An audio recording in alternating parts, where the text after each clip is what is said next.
രാജഭരണം അവസാനിക്കുന്നതും നമ്മൾ കാണുകയുണ്ടായി. ബൈബിളിൽ പറഞ്ഞിട്ടുണ്ട് താണവർ ഭരണതലത്തിൽ ഉയർന്നു വരുമെന്ന്. എസെക്കിയേൽ 21:26 അത് എഴുതിയിട്ടുണ്ട്. അതും നമ്മൾ കാണുകയുണ്ടായി. ബൈബിളിൽ രാഷ്ട്രീയ പ്രവചനങ്ങളുണ്ട്. അവയുടെ അത്ഭുതകരമായ നിറവേറലുകൾ നമ്മൾ കാണുന്നുണ്ട്. ബാബിലോൺ, പേർഷ്യ, ഗ്രീസ്, റോം തുടങ്ങിയ സാമ്രാജ്യങ്ങളെ കുറിച്ചുള്ള പ്രവചനങ്ങൾ ദാനിയേൽ പ്രവചനം 2 രേഖപ്പെടുത്തിയിട്ടുണ്ട്. ഇങ്ങനെ ബൈബിൾ നടത്തിയ രാഷ്ട്രീയ പ്രവചനങ്ങൾ അക്ഷരാർത്ഥത്തിൽ ഈ ഭൂമിയിൽ നിറവേറിയിട്ടുണ്ട്. ആ ബൈബിൾ പറയുന്നു യേശു കർത്താവ് 1000 വർഷം ഈ ഭൂമിയെ ഭരിക്കുമെന്ന്.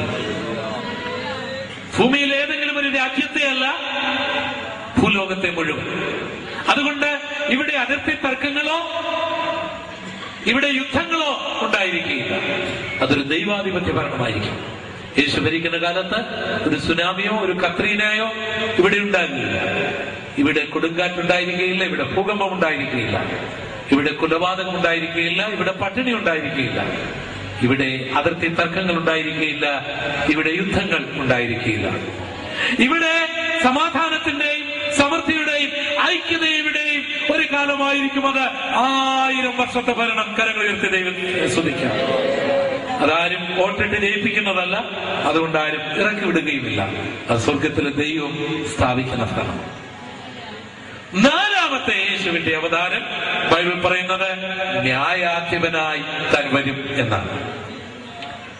യൂദായുടെ ലേഖനത്തിൽ ഹാനോക്കിന്റെ പ്രവചനം നമുക്ക് വായിക്കുവാനായിട്ട് വരും. 1000 വിശുദ്ധന്മാരുമായി കർത്താവ് ന്യായം വിധിക്കുവാനായി വരും.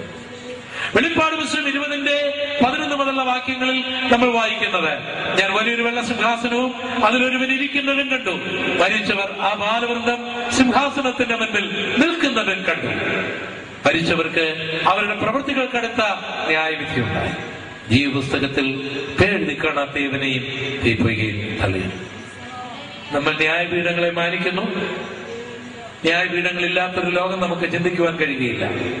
ഇന്ത്യയിൽ അനുഗ്രഹീതരായിട്ടുള്ള ന്യായാധിപന്മാരുണ്ട്, ലോകത്തിലും ന്യായാധിപന്മാർ. പക്ഷേ ന്യായാധിപരെല്ലാം മനുഷ്യരായതുകൊണ്ട് അതിന്റെ ബലഹീനതയുണ്ട്. സദാം ഹുസൈനെ ഇപ്പോൾ വിസ്തരിച്ചുകൊണ്ടിരിക്കുന്ന പ്രധാന ന്യായാധിപൻ മാറുകയുണ്ടായി.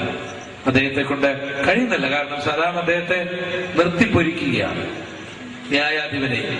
അദ്ദേഹത്തിന് അതുകൊണ്ട് അദ്ദേഹം തന്നെ രാജിവെച്ച് അദ്ദേഹം മാറിപ്പോയി. മറ്റു പല ന്യായവിസ്താരങ്ങളുടെ ന്യൂനതകൾ ഞാനെന്ന് പറയട്ടെ. കീഴ്ക്കോടതി വെറുതെ വിട്ടതിനെ ഹൈക്കോടതി ശിക്ഷിച്ചിട്ടുണ്ട്.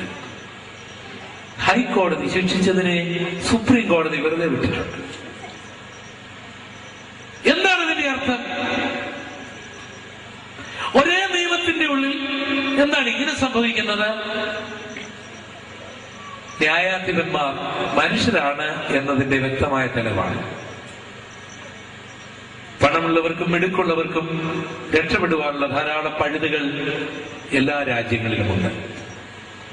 എന്നാൽ യേശു ന്യായാധിപനായി വരുമ്പോൾ ഒരു നിരപരാധിയും ശിക്ഷിക്കപ്പെടുകയില്ല, ഒരു കുറ്റവാളിയും രക്ഷപ്പെടുകയില്ല. കാരണം അവിടെ വാഗ്വാദങ്ങളൊന്നുമില്ല. അവിടെ വക്കീലന്മാർ എന്ന് വാദിക്കുന്നില്ല. അവിടെ ഓരോരുത്തരും ചെയ്ത തെറ്റുകൾ അവിടെ കാണിക്കുകയാണ്. അവിടെ ഒരു വലിയ സ്ക്രീനുണ്ട്. ആ സ്ക്രീനിൽ അവർ ചെയ്തത് അവരെ തന്നെ കാണിക്കുന്നു. 1987 ആണെന്ന് തോന്നുന്നു, ന്യൂയോർക്ക് പട്ടണത്തിൽ ഞാൻ നടത്തിയ ഒരു പ്രസംഗത്തിന്റെ വീഡിയോ കേസ് ചില നാളുകൾക്ക് മുന്നേ കാണുകയുണ്ടായി. എനിക്ക് തന്നെ അത്ഭുതം തോന്നി. 87 നിന്നും ഞാൻ എന്തുമാത്രം മാറ്റങ്ങൾക്ക് വിധേയനായിപ്പോൾ. എന്റെ തലമുടിക്ക് മാറ്റങ്ങളുണ്ടായി, എന്റെ ഡ്രസ്സിന് മാറ്റങ്ങളുണ്ടായി, എന്റെ നിറത്തിന് തന്നെ മാറ്റം വന്നിരിക്കുന്നു. എന്റെ ശബ്ദത്തിന് ഒരുപക്ഷെ മാറ്റം വന്നില്ല, പക്ഷെ എനിക്ക് ഒത്തിരി മാറ്റങ്ങൾ വന്നു. എന്നാൽ ആ കാസറ്റിൽ അന്നത്തെ എന്റെ പ്രായം, 87 എന്റെ പ്രായം എന്ന് പറയുമ്പോൾ ഇന്നേക്ക് 19 വർഷം മുൻപുള്ള കാര്യം. 19 വർഷം ഞാൻ ഇട്ടിരുന്ന ഷർട്ട്, എന്റെ ഹെയർ സ്റ്റൈൽ, എന്റെ ശബ്ദം, എന്റെ മുഖരൂപം എല്ലാം അവിടെ ഉണ്ട്. അതിനെ ഒരു 100 വർഷം കഴിഞ്ഞാൽ മാറുകയില്ല.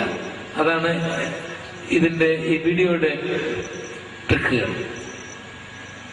ഇപ്പോഴാണെങ്കിൽ, പണ്ടാണെങ്കിൽ വലിയ കാസറ്റുകളാണ്.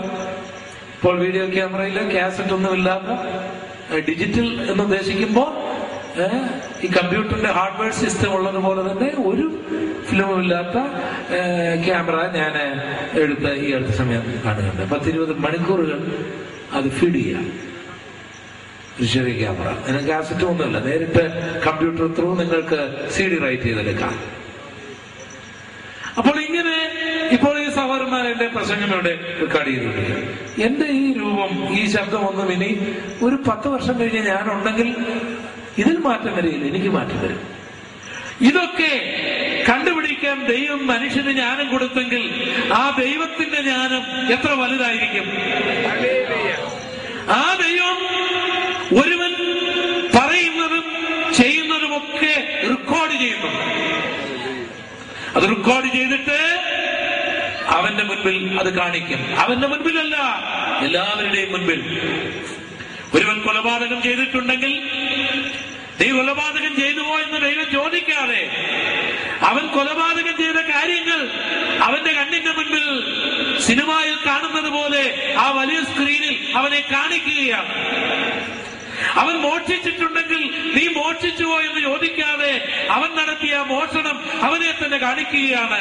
അവൻ കള്ളം പറഞ്ഞിട്ടുണ്ടെങ്കിൽ നീ കള്ളം പറഞ്ഞു എന്ന് ചോദിക്കാതെ അവൻ കള്ളം പറഞ്ഞ ആ കള്ളം അവനെ തന്നെ കേൾപ്പിക്കുകയാണ്. അതുകൊണ്ട് ഒരു മനുഷ്യനും രക്ഷപ്പെടുവാൻ സാധ്യമല്ല. ഓർക്കുക, ദൈവം നിന്റെ ജീവചരിത്രം മുഴുവൻ റെക്കോർഡ് ചെയ്യുന്നുണ്ട്. സ്വർഗത്തിലെ വീഡിയോ ക്യാമറ നീ ജനിച്ച സമയം മുതൽ, എന്തിനേറെ നീ നിന്റെ അമ്മയുടെ ഉദരത്തിലായിരുന്ന സന്ദർഭം മുതൽ സ്വർഗത്തിലെ വീഡിയോ ക്യാമറ നിന്നിൽ ഫോക്കസ് ചെയ്യപ്പെട്ടിട്ടുണ്ട്. നീ മരിക്കുന്നതുവരെയും അത് റെക്കോർഡ് ചെയ്തുകൊണ്ടിരിക്കും. ഒരു നാളിൽ അത് മുഴുവൻ നിന്നെ കാണിക്കും. അതിനുശേഷമാണ് ന്യായവിധി. ആ ന്യായവിധി എന്ന് പറഞ്ഞാൽ നിത്യനരകമാണ്.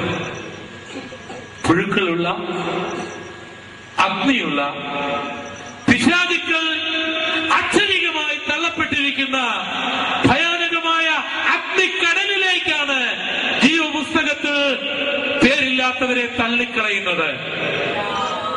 യേശു ന്യായാധിപനായി സിംഹാസനത്തിൽ ഇരിക്കുമ്പോൾ അന്നത്തെ റോമൻ ചക്രവർത്തിമാരായിരുന്ന കൈസറും സീസറും ഡൊമേഷ്യനും ഗവർണർ പീലാത്തോസും അന്നത്തെ പുരോഹിതന്മാരായിരുന്ന കയ്യാഫാവും ഹന്നായും തന്നെ ഒറ്റിക്കൊടുത്ത യൂദായും തന്റെ മുൻപിൽ മുട്ടുമടക്കി നിൽക്കുന്ന സമയമായിരിക്കും. ലോകത്തിൽ ഇന്നുവരെയും ജനിച്ചിട്ടുള്ള രാജാക്കന്മാർ, പ്രധാനമന്ത്രിമാർ, പ്രസിഡന്റന്മാർ, പ്രഭുക്കന്മാർ, മനുഷ്യരായി ജനിച്ചവരെല്ലാം ദൈവം ഉയർപ്പിച്ച് ആ ന്യായപീഠത്തിന് മുൻപിൽ കൊണ്ടുവരും. ആ യേശുവിന്റെ മുൻപിൽ സകല മുഴങ്കാലുകളും മടങ്ങും, സകല നാവുകളും യേശു കർത്താവെന്ന് ഏറ്റുപറയും. പ്രധാനമന്ത്രിയും പ്രസിഡന്റും സുപ്രീം കോടതി ജഡ്ജിമാരും ന്യായാധിപന്മാരും രാജാക്കന്മാരും പാവപ്പെട്ടവരും സിനിമാ നടന്മാരും നടിമാരും ഗായികമാരും എന്നു വേണ്ട, അമേരിക്കക്കാരും ആഫ്രിക്കക്കാരും ഇന്ത്യക്കാരും ചൈനക്കാരും റഷ്യക്കാരും സകല മനുഷ്യരും യേശുവിന്റെ മുൻപിൽ മുട്ടുമടക്കി നിൽക്കുമ്പോൾ ഓരോരുത്തരുടെയും ജീവചരിത്രം അവരെ തന്നെ കാണിച്ചിട്ട് അവരുടെ പ്രവൃത്തികൾക്കടുത്ത് ന്യായം വിധിക്കുമ്പോൾ, സ്നേഹിത, നിന്റെ അവസ്ഥ എന്തായിരിക്കും? സഹോദരി, നിന്റെ അവസ്ഥ എന്തായിരിക്കും?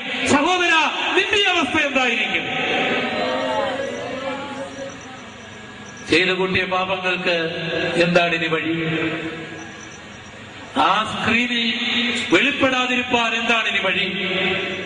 ആ നരകത്തിൽ തള്ളപ്പെട്ടു പോകാൻ തിരിപ്പാൻ എന്താണ് ഈ വഴി? ആ ന്യായവിധി നടക്കുമ്പോൾ നീ നീതീകരിക്കപ്പെടുവാൻ എന്താണ് വഴി?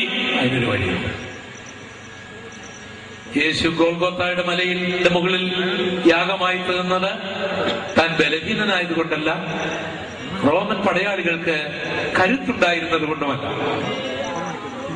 യേശു എന്ന് സൂര്യനെ നോക്കി ഒന്ന് ഊതിയിരുന്നെങ്കിൽ സൂര്യൻ പറന്ന് മിൽക്കി വേ ഗാലക്സിക്കും കടന്ന് അതിന്റെ കേന്ദ്രസ്ഥലവും കടന്ന് അത് ഭസ്മമായി പോകേണ്ടത്. യേശു ഈ ഭൂമിയെ ഒന്ന് ഉറക്ക ചവിട്ടിയിരുന്നെങ്കിൽ ഒരു മുട്ട ഉടയുന്നത് പോലെ ഈ ഭൂമി പൊട്ടിപ്പോകുമായിരുന്നു. യേശു ഒന്നൂതിയിരുന്നെങ്കിൽ അറേബ്യക്കടലും